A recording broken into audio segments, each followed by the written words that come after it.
is to the Minister for Workplace Safety.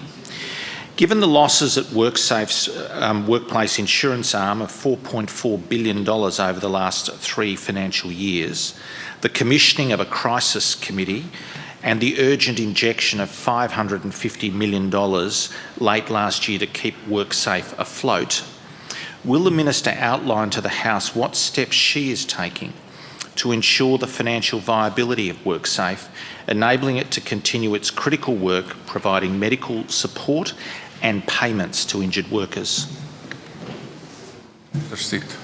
Thank you, President, and I thank Mr Davis for his question. And of course, we know that currently the scheme is facing challenges. This is not news.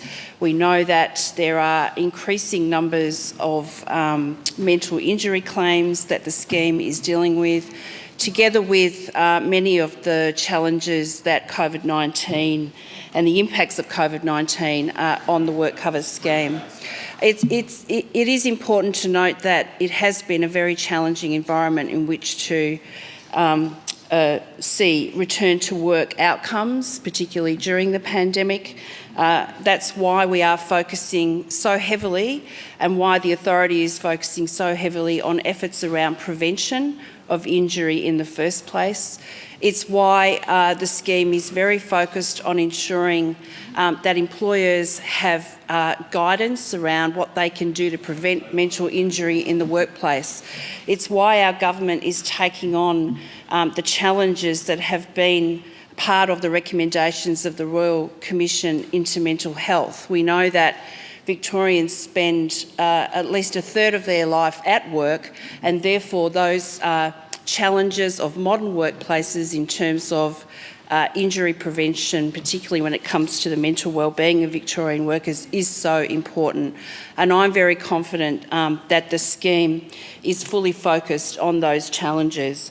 And in addition to that, of course, we're not going to turn our back on injured workers. Our government has a strong record of supporting injured workers. We've introduced into this parliament provisional payments that ensure that those workers who put in a claim around mental injury get the medical support that they need immediately, because we know that the key to a successful return to work for many injured workers is early intervention. And we'll continue to make efforts around preventing people staying on the scheme for longer and getting a real focus on return to work. And I know that the Board of WorkSafe and the senior executives are absolutely focused and committed on improving our return to work outcomes. But we've also taken action to ensure that businesses have been supported, particularly during the pandemic, and that is why there was a grant to WorkSafe, and that is why we provided over $350 million worth of premium relief to businesses during the pandemic, because we understand that it's incredibly important to support business during this time, so that they can in turn support their workforce, prevent injury and return injured workers to work safely. Thank you. Mr Davis on a supplementary. President, the Minister's answer is one that hasn't grappled with the gravity of the situation.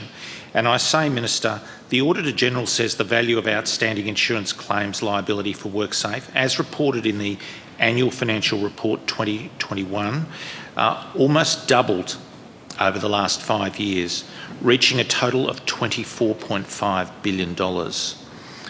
Is it a fact that this is not sustainable?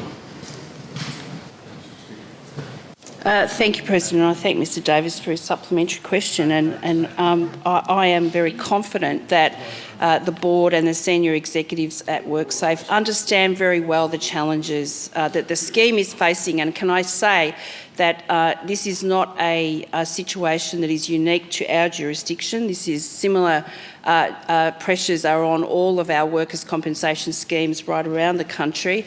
I am absolutely committed to making sure that the fund is financially sustainable, because I understand that that is the key to making sure that workers get the support that they need. I will point out to Mr Davis that the funding ratio of WorkSafe is at 118%, which is at the midpoint of the preferred range, and I am very confident that WorkSafe understand the pressures and understand the steps they need to take to ensure the financial sustainability of WorkSafe into the future.